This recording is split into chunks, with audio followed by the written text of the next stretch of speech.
Super Supportive by Sleyca. Chapter 145, Dawn Part 2. Alden lay in a bed so perfectly molded to his body that moving seemed like it would be ungrateful.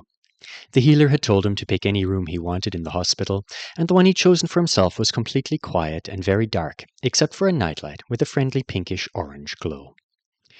This was the second time he'd woken. The first had been when the small oval drone assigned to him had started gently chirping to let him know it was time for him to take some potions. Even though he was sure it had only been minutes since his eyes closed, he'd obediently rolled over and accepted its offerings. After downing the drinkable ones, spraying the sprayable ones, and saying "Pierce" to every injector, he tucked himself right back in and fallen asleep again so quickly that he probably wouldn't have argued if someone had tried to convince him he'd dreamed the whole interruption. Now he was fully rested, but he had an urge to close his eyes again and pretend that he wasn't. The clean, peaceful room separated him from whatever reality was like out there right now.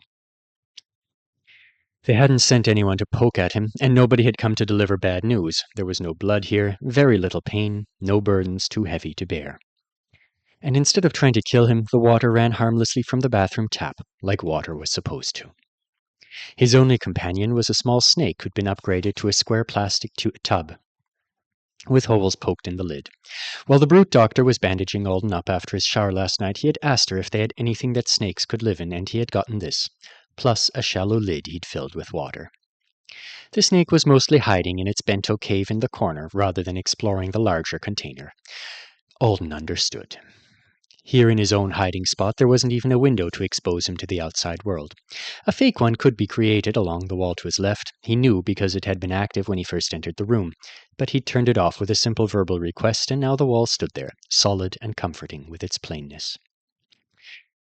I should want to get up and find out what happened, to Zeradi, to Inasidora, to Earth, to everyone. He didn't. This reminds me of something. He pursued the feeling because doing so gave him another excuse not to leave the bed. Yeah, there it is. When he'd been a child in the House of Healing, after his parents' deaths, there had been a stretch of time like this, an hour when he'd started to suspect the terrible truth. Why aren't they here with me when I'm hurt, and why won't anyone answer my questions with answers that make sense? But he didn't actually know yet, until you knew for sure there was a chance that everything was what you wanted it to be. This moment was like that. Like the room was protecting him from whatever came next. How bad do I really think it is, then?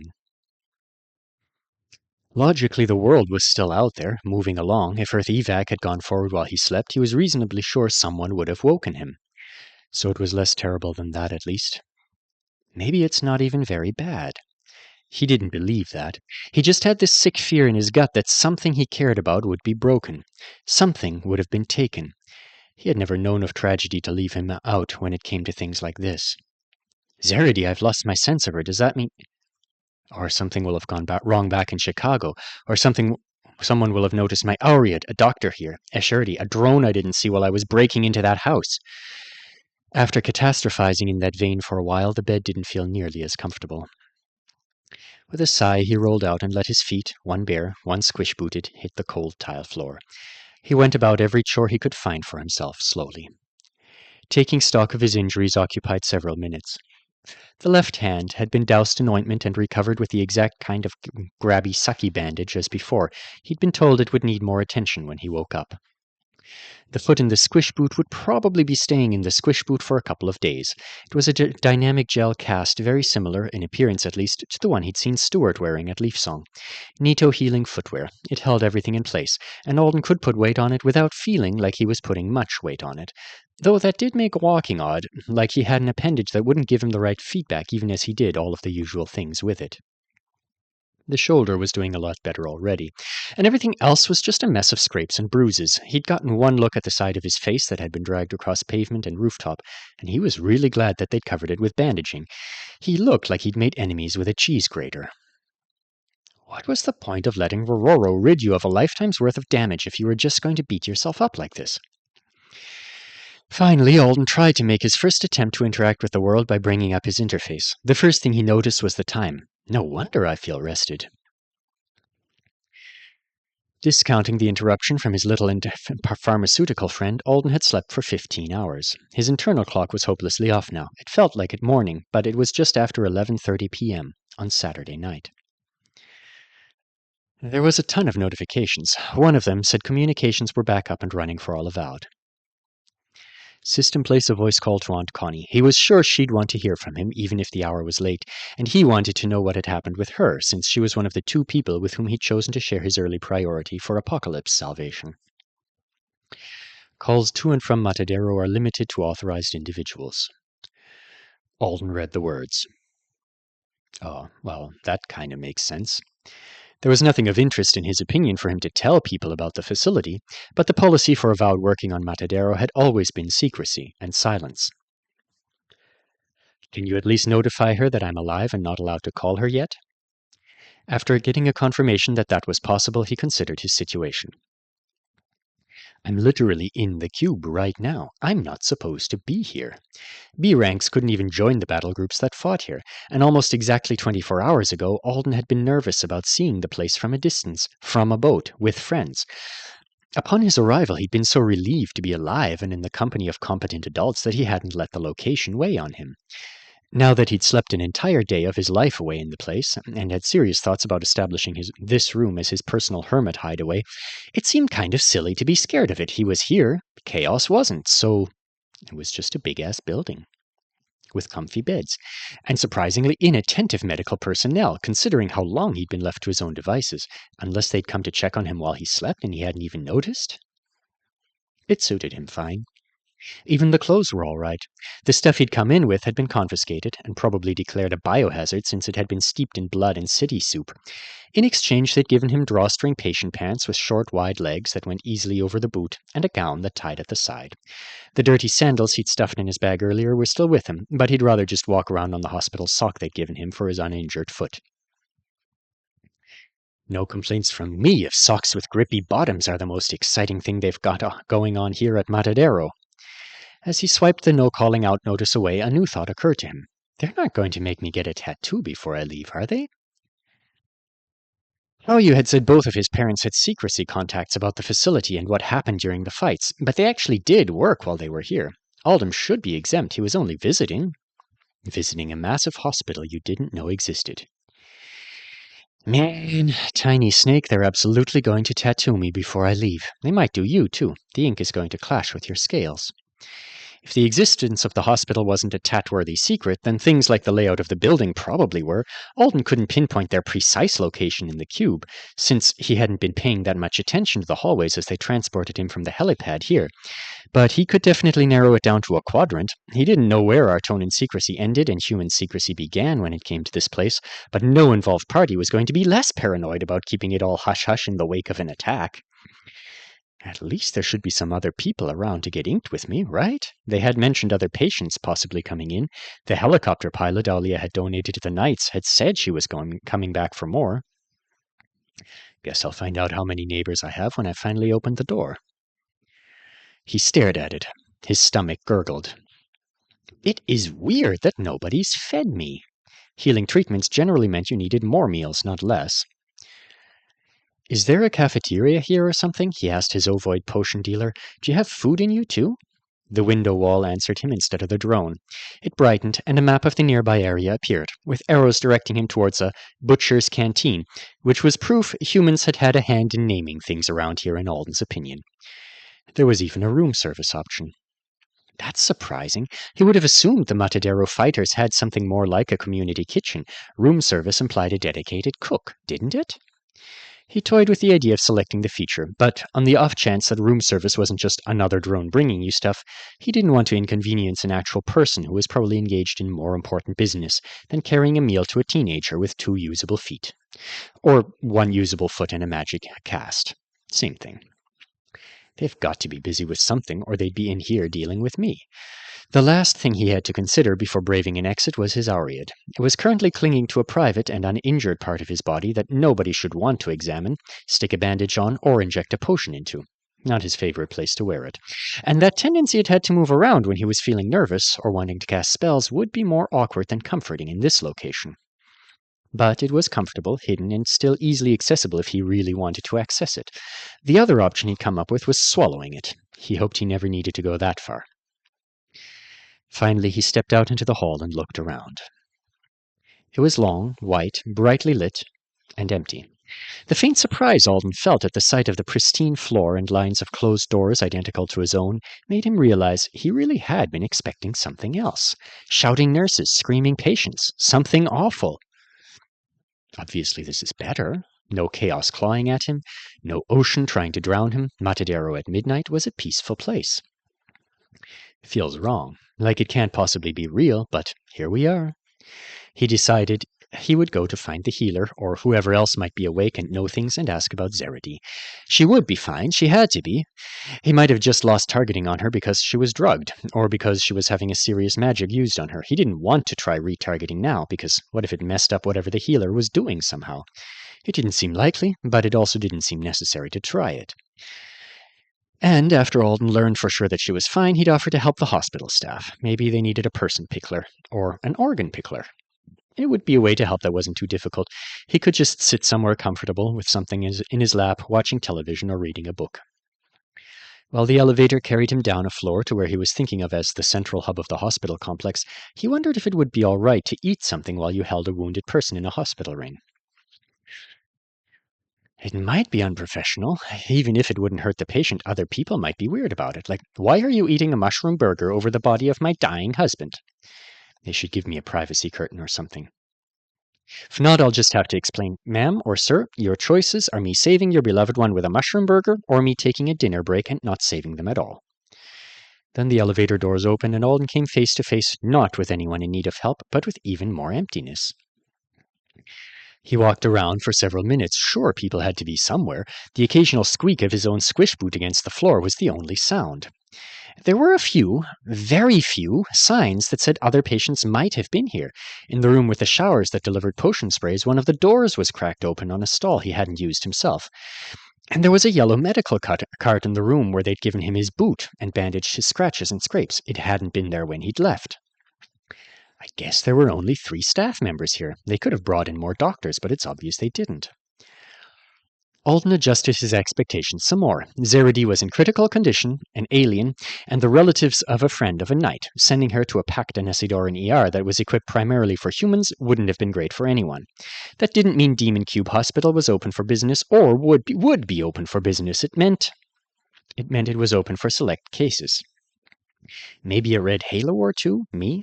Artonans? Did other people even get rooms? Did they all go back to the island? Have I just been left alone on Matadero? He had slept for a long time, but surely that wasn't a thing that could actually happen to a person. He headed down a floor and found a section of the facility that looked a little more like a traditional house of healing. This place really is stocked, he thought as he poked his head into a storage room.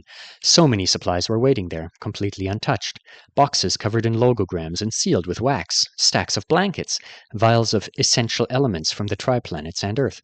There were even restraints intended for people who weren't humanoid in shape. This is all reserved for something really bad, like hundreds of Avowed wizards living here and getting hurt here for an extended period of time, with nobody allowed on or off. Or with the rest of Earth in such bad shape it couldn't supply the place. He hoped they let him pick where his new tattoo went. If it was small enough, the bottom of a toe would be a great forgettable location. Eventually, the smell of herbs burning and a resonant sound in the air, as if a gong had been struck a while ago and the remnants of its ring were lingering, led him to the healer and Zeredy. The Artonian man was fully engaged in doing a thing, and that thing involved painting himself and his patient, both in what looked like blood, while he sang a song over her body in a room full of potted plants. Yep, I was ridiculous to think Kibby wouldn't be stoked about me tasting her blood. I should have let her paint some more logograms on the cabinets, done a little dance. My lack of showmanship had to be a real disappointment to her. Alden only watched them for a second. He didn't know how hard healing spells were, but he knew that if someone interrupted him mid-cast, he might fail to properly direct his authority. He assumed the same thing applied to some extent to fully trained wizards, so he left them there. He went down another floor, still hoping to find at least one of the 2 Avowed he'd met with last night. Instead, he found the morgue.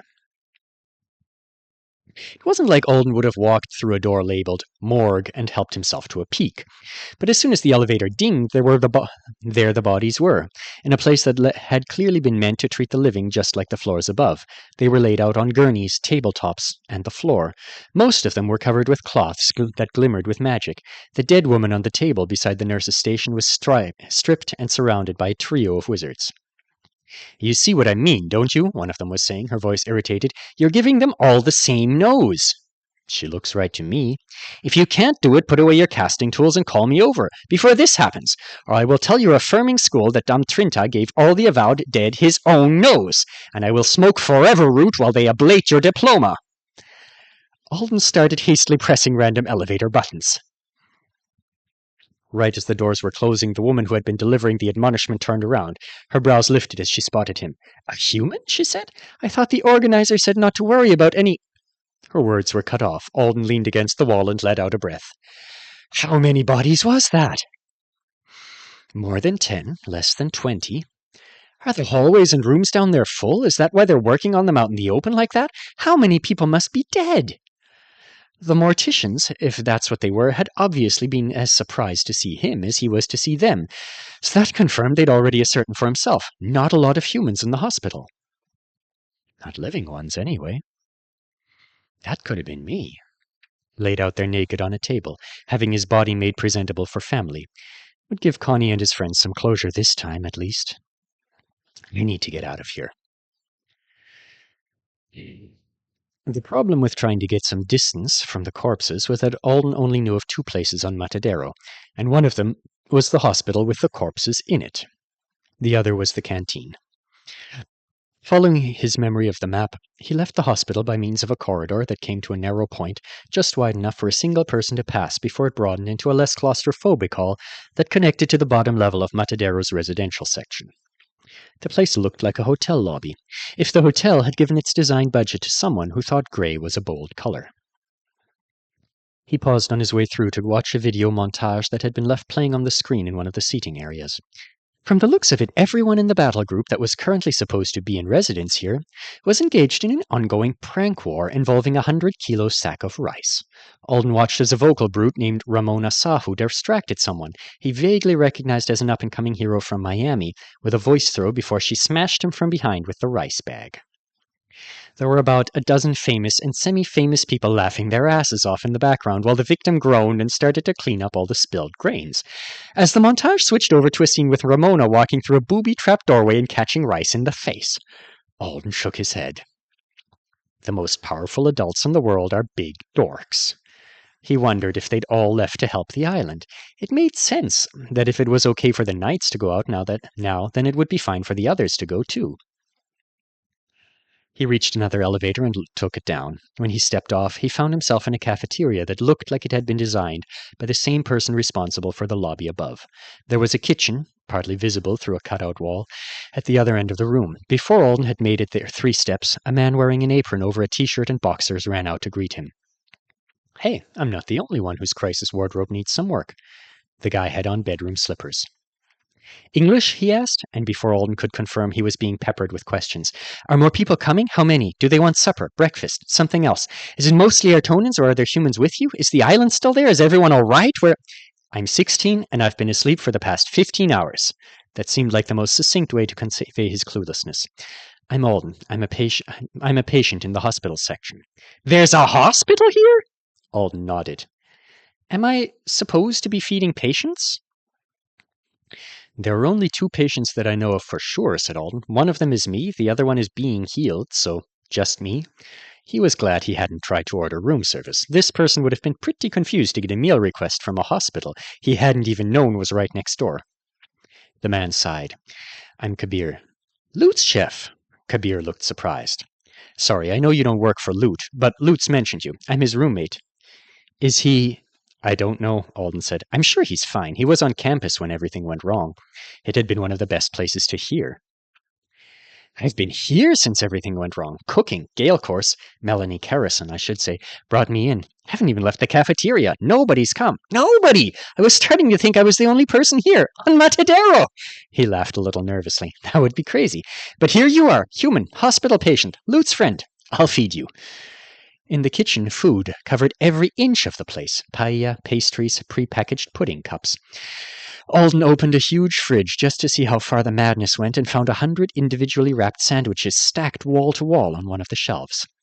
Kabir, a victim of circumstance, was the only person responsible for all of it. He hadn't slept much at all in the past 2 days. And so she asked me to make something with the special Artona 3 potatoes. They are not easy to use, but I said, of course, Miss Valera, I can cook with these, just in case the generals agree to take a break and dine on Libra. It has never happened before, even though she's asked many times over the years, but I don't point this out. I just cook pink potato dumplings with clam sauce. Strange recipe. I don't like it. No one comes for dinner, so I put it away and prep ingredients for chicken a la king before I go to my cabin. He frowned down at the skillet on the stove in front of him. I think this needs fat, something creamy, vegan. Almond butter will be nice for you. Alden watched curiously as the chef spooned a giant gob of almond butter into the skillet where his meal was happening. Fresh greens, mushrooms, and a lot of roasted garlic were in there already, gradually becoming a sauce thanks to stretchy pasta water. 10 minutes after I fall asleep, the disaster starts. The next thing I know, I'm flying in Gale Corse's arms. He started scooping linguine into the pan with a set of tongs. Everyone else leaves to go help on Isidora and find family members, but Miss Velra suddenly says, "Oh, Kabir, you'll stay here and cook for the wizards, won't you? Won't you?" Mushrooms and noodles flew through the air, and he caught them again in the pan. In the 6th tray of cheese muffins, I decide maybe there are no wizards, no avowed, just me. Pull up a viewer spell in the elevator to watch for demons. But he kept cooking, thought Alden. There's no chaos here right now, so I don't think you have to worry about those. I'm a C rank, you know. I'm not supposed to be here. He glowered at Alden's food as he tipped it onto a plate. I bet they make me get a tattoo. I'm thinking of getting mine on a toe. He took the offering. Thanks. Would have been fine with just the soup and the salad, but this looks good. Alden ate his meal at one of the cafeteria tables, with Kabir looking on and bouncing a leg nervously the whole while.